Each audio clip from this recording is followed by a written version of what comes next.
Pembentukan Kementerian Haji dan Umroh digadang-gadang mewujudkan layanan yang cepat, profesional, transparan, dan akuntabel sehingga mampu menghadirkan pengalaman ibadah yang lebih layak dan nyaman bagi seluruh jemaah haji dan umroh tentunya.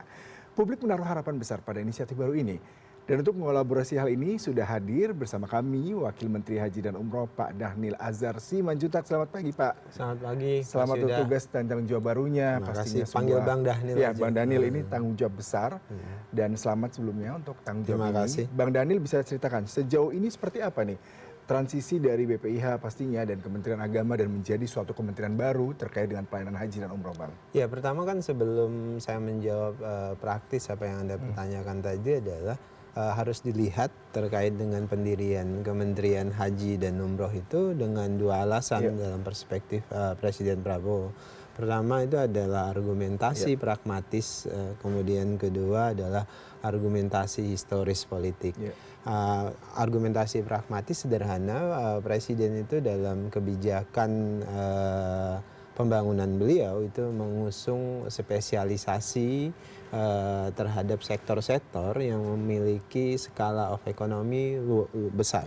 Misalnya koperasi, ya, ada alasan ideologisnya juga, kemudian UMKM ada alasan pragmatis, ekonomis, dan alasan ideologisnya juga, dan sebagainya. Nah, termasuk dengan haji. Haji itu kan skala of ekonominya besar sekali.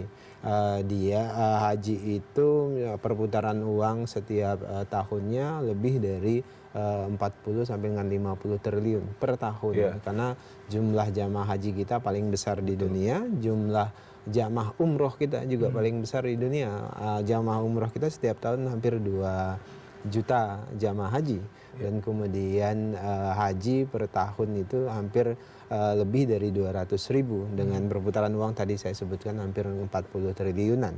Nah, artinya kita membutuhkan spesialisasi untuk mengurusi ini supaya kemudian bisa diurusi dengan baik. Ibaratnya itu begini, kalau tadinya dia dilayani hanya oleh satu kedirjenan, artinya memasaknya itu misalnya koki kedirjenan itu memasaknya hanya 1-2 kuali. Nah, maka kemudian skalanya diperbesar, dilayani oleh yang namanya Kementerian Haji dan Umroh. Artinya dia dimasak oleh 6 kuali supaya kemudian bisa lebih cepat, lebih efisien, lebih ekonomis sehingga pelayanan terhadap jamaah itu bisa lebih baik. Ditambah dia punya multiplier efek ekonomi yang lebih luas untuk kepentingan nasional Indonesia. Itu dari sisi pragmatisnya ya. Dari sisi historis politik, Pak Presiden Prabowo memang sejak 20 tahun lalu ketika masuk politik, kemudian maju sebagai Presiden 2014, 2019, dan 2024 itu memang mengusung pendirian Kementerian Haji dan Umroh. Jadi 2014 sampai 2024 hal yang sama beliau sampaikan. Nah, alasan historis politiknya apa? Kenapa Pak Prabowo ingin membentuk Kementerian Haji dan Umroh? Karena bagi beliau haji itu punya simbol kebangsaan, punya simbol kerakyatan. Karena bapak-bapak bangsa kita dulu itu adalah para haji-haji. Hos Cokro Aminoto, Haji Agus Salim, Haji Hasyim Hasyari, Haji Ahmad Dahlan, Haji Saman Hudi. Beliau-beliau ini berangkat ke Tanah Suci, kemudian pulang dari Tanah Suci itu menggelorakan nasionalisme, menggelorakan kerakyatan dan sebagainya. Sehingga kemudian muncullah semangat nasionalisme keindonesiaan yang luar biasa. Nah, semangat historis politik itulah yang kemudian membuat Presiden ingin mendorong haji-haji ini sebagai nilai nasionalisme dan kerakyatan. Jadi Pak Prabowo mengcombine nilai-nilai pragmatis ekonomis yang saya jelaskan di awal tadi dengan nilai-nilai historis politik, di mana kemudian semangat kita membangun pelayanan terhadap perhajian di satu sisi, kemudian mendorong multiplier efek ekonomi kepada kepentingan rakyat, seluruh rakyat Indonesia. Sisi lain juga harus bisa mendorong semangat nasionalisme dan semangat kerakyatan. Nah, menjawab pertanyaan Mas Yuda tadi, bagaimana kemudian transisi atau migrasi pertama dari Kementerian Agama hampir 70 tahun ditangani oleh Kementerian Agama, kemudian kemarin ada Badan Penyelenggara Haji, dan hari ini ada Kementerian Haji dan Umroh.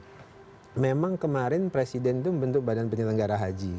namanya BP Haji. Kenapa? Karena memang ada obstacle undang-undang Mas Yuda. Karena undang-undang menyebutkan, Undang-Undang Nomor 8 tahun 2019 itu menyebutkan penyelenggara haji adalah Kementerian Agama. Betul. Sehingga tidak bisa dilakukan oleh badan yang lain. Sehingga kemarin badan penyelenggara haji itu hanya punya dua fungsi, yaitu mendukung penyelenggaraan haji oleh Kementerian Agama dan kedua melakukan pengawasan penyelenggaraan haji. Nah, setelah undang-undangnya berubah, maka kemudian Presiden memutuskan bersepakat dengan DPR karena usulan DPR, karena inisiasi DPR bahwasannya harus dirubah jadi kementerian, maka Presiden menyambut usulan itu karena memang ini visi Presiden. Akhirnya berubahlah Badan Penyelenggara Haji itu menjadi Kementerian Haji dan Umroh. Nah, pesan Presiden adalah memang Kementerian Haji ini harus menjadi kementerian yang fokus pada pelayanan jamaah haji, kemudian mendorong akselerasi dan multiplier efek ekonomi dari perhajian. Kemudian ketiga, memastikan pelayanan haji itu bebas dari praktek korupsi, kartel, rente. Karena Presiden ingin, bahasa Presiden begini, beliau ingin Kementerian Haji itu wajah utamanya adalah integritas. Membangun kembali trust dari publik, karena ketika trust publik hadir kepada Kementerian Haji dan Umroh atau kepada pemerintah, maka mendorong multiplier efek ekonomi dan tujuan-tujuan lain yang tadi saya sebutkan di awal itu relatif lebih mudah.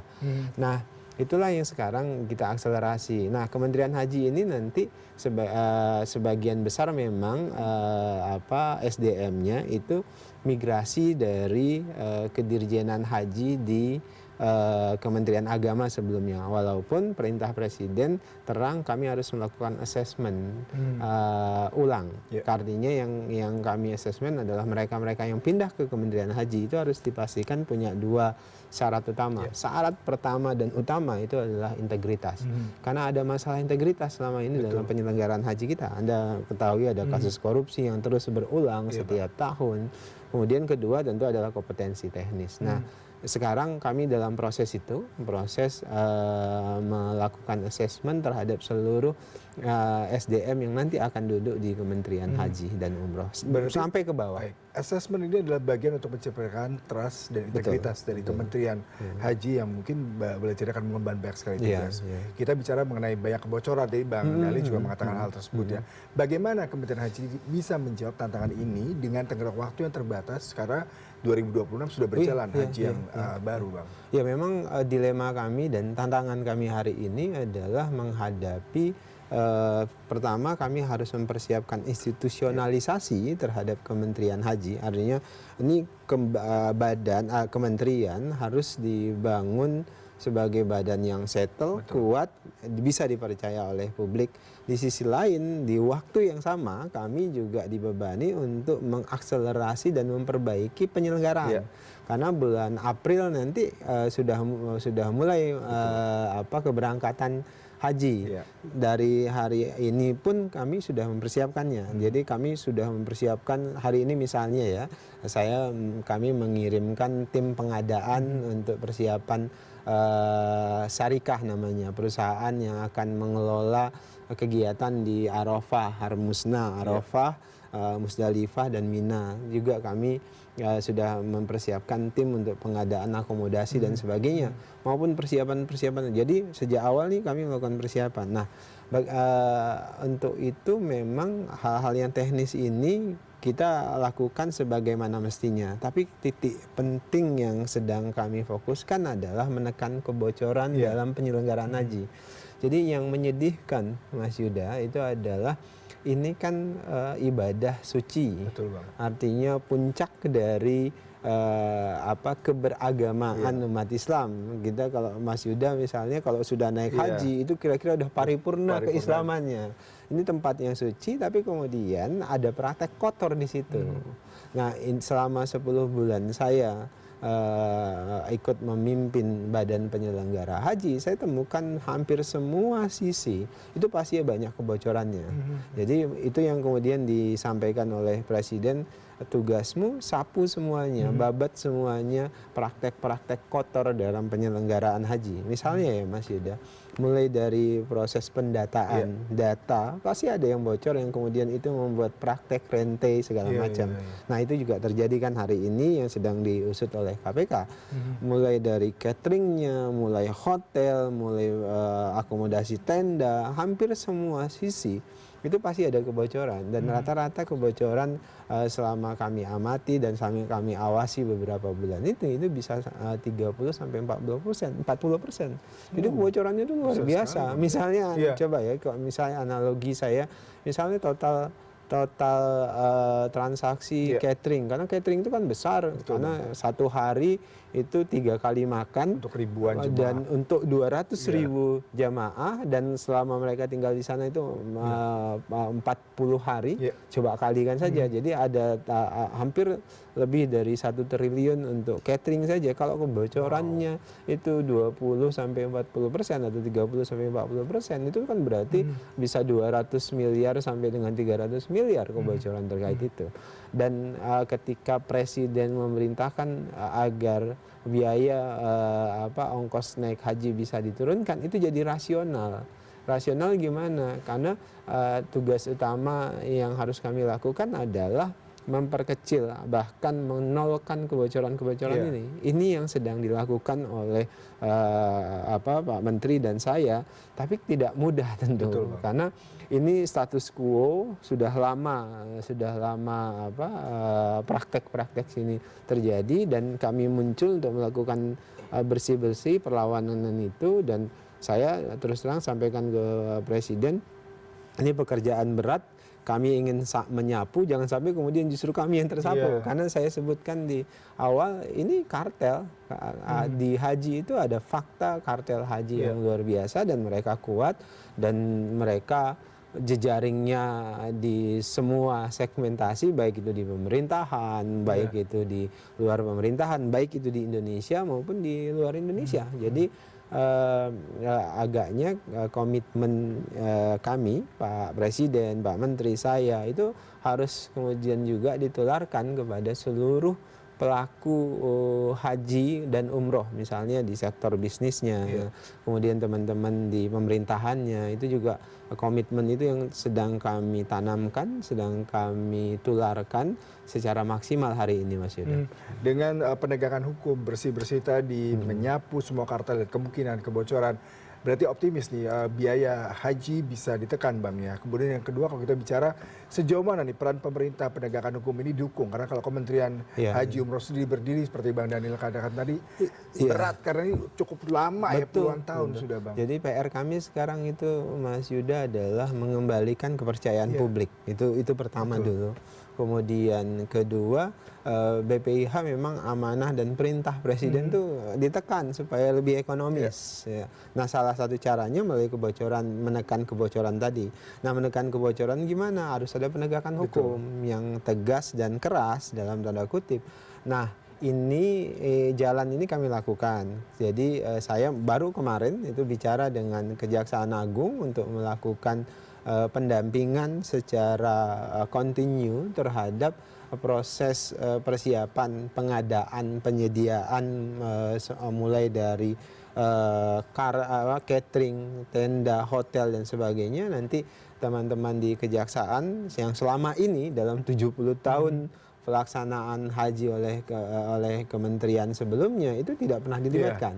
Hari ini kami akan melibatkan dengan intens kejaksaan dan KPK untuk memastikan kemudian praktek-praktek lama itu tidak terulang. Nah, itulah salah satu cara. Selain memang sejak awal saya nyebutnya Pak Menteri dan saya harus mulai. Artinya dalam Islam itu ibda bin nafsih, harus dimulai dari saya dan Pak Menteri. Jadi kami pastikan Pak Menteri dan saya itu bersih, tidak terlibat dalam praktek rente perhajian, tidak terlibat dalam praktek cawe-cawe proyek catering dan sebagainya. Itu dulu yang kami mulai sekarang. Kami dari media pasti akan mendukung nih, Bang, untuk niat dan juga rencana besarnya, terutama berkaitan dengan penyelesaian kasus kartel dan segala macamnya di dalam haji selama ini. Kemudian kalau kita bicara mengenai haji, 60% peserta haji adalah sepuh ya, sudah tua Bang. Pasti terkendala masalah kesehatan, kemudian banyak juga yang mengalami cedera, sakit yang meninggal dunia. Selain antrian panjang, PR apa nih segera untuk mengatasi ini mengingat itu adalah akumulasi dari antrian panjang nih Bang. Bayangkan aja bisa puluhan tahun mereka udah nabung, mereka udah terlanjur usia senja baru berangkat haji. Iya, jadi antrian itu PR global, PR global haji. Artinya bukan dialami hanya oleh Indonesia, tapi semua negara. Walaupun ada misalnya negara yang nggak ngantri, dia pakai pola yang berbeda. Mereka pakai misalnya undian. Misal kayak Pakistan itu diundi Mas. Gitu. Jadi nggak perlu daftar, dia pada saat yang waktu yang sama dikocok, diundi, keluar namanya itu yang berangkat kira-kira gitu. Nah kita kan nggak pakai begitu. Kita ngedaftar, kemudian ada pengelola keuangan haji dan sebagainya. Nah antrian ini masalah global. Kenapa? Karena keterbatasan Saudi Arabia menerima jamaah haji kan. Tanah haram itu kan hanya bisa menampung paling banyak 2 juta orang. 2 juta jamaah, dan memang Saudi sekarang ini sedang terus berpikir untuk menambah kapasitas, bahkan mereka ingin menambah bisa 5 juta, bisa 10 juta. Nah, kalau kemudian ada penambahan 10 sampai 10 juta, 5 juta sampai 10 juta, itu akan menyelesaikan masalah antrian. Yang harus dipahami itu Mas Yuda adalah terkait dengan kebijakan haji, kita dalam posisi dependen, tergantung dengan kebijakan pemerintah Arab Saudi. Nah hari ini antrian di Indonesia, jumlah jamaah yang ngantri itu 5,4 juta orang. Sedangkan setiap tahun yang akan berangkat tuh lebih dari 200.000. Kalau kita bagi 5,4 bagi 200, atau itu kan kira-kira 25 tahunan, 27 itu yang paling cepat loh Mas. Misalnya ada yang 19 tahun, ada yang 25 tahun, bahkan ada yang 48 tahun loh di Bantaeng antriannya. Artinya Mas Yuda daftar sekarang misalnya umur 40, kemudian baru bisa berangkat 80 tahun nanti. Nah itu jadi permasalahan, itu yang jadi dilema memang. Nah untuk menyelesaikan masalah itu, maka kan selama ini di perajian kita tidak ada istilah manasik kesehatan Mas. Jadi kami terus terang bicara dengan pemerintah Arab Saudi, ukurannya jangan pakai umur dong, ukurannya pakai kesehatan. Kan memang top isu dalam perhajian hari ini itu kesehatan. Jadi kalau pakai umur, antrian kami tinggi panjang sekali, tiba-tiba menyebutkan umur di atas 70 tahun nggak boleh berangkat. Nah itu nggak fair. Nah kita pakai ukuran kesehatan. Karena banyak orang misalnya di Indonesia 70 tahun dia masih sehat.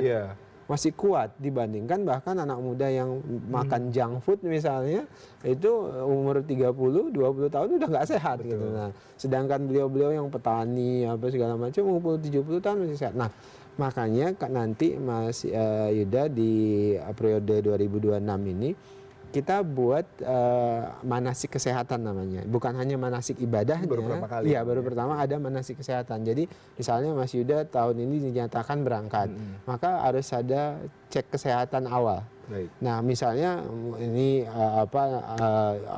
analogi misalnya ternyata ada diabetes, ada darah tinggi.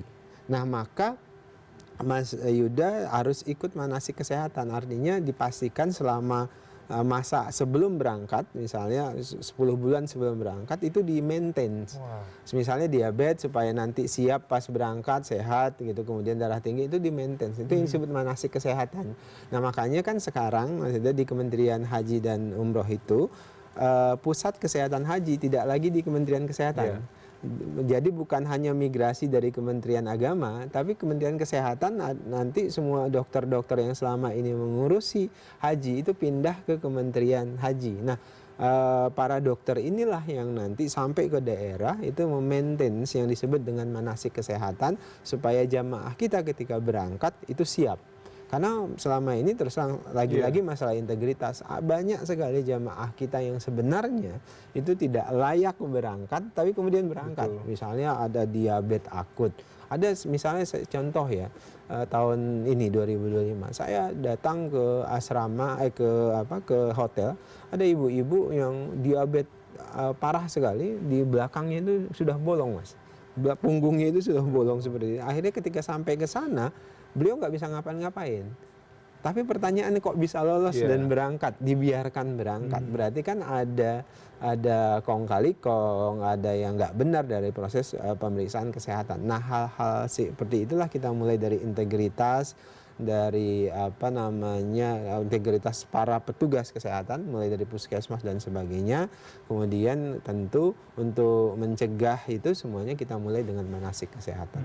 Menarik sekali Bang Daniel, waktunya terbatas. Terima Banyak kasih. sekali saya pribadi dan juga pemirsa CNN, insight-nya menarik sekali, harapan besar dari Kementerian Haji dan Umroh bisa memberikan transformasi ibadah haji yang tadi merupakan puncak spiritual perjalanan dari warga muslim untuk merayakan ibadah haji dengan sehat, kembali ke tanah air tanpa ada kebocoran dan semua akuntabilitasnya bisa dipertanggungjawabkan. Harapan besar ini semoga bisa terlaksana Bang Amin, Daniel dan amin. semua Bapak Menteri di sana. Selamat bertugas Pak. Terima kasih untuk waktu perbincangannya. Terima kasih Mas Yuda. Ya.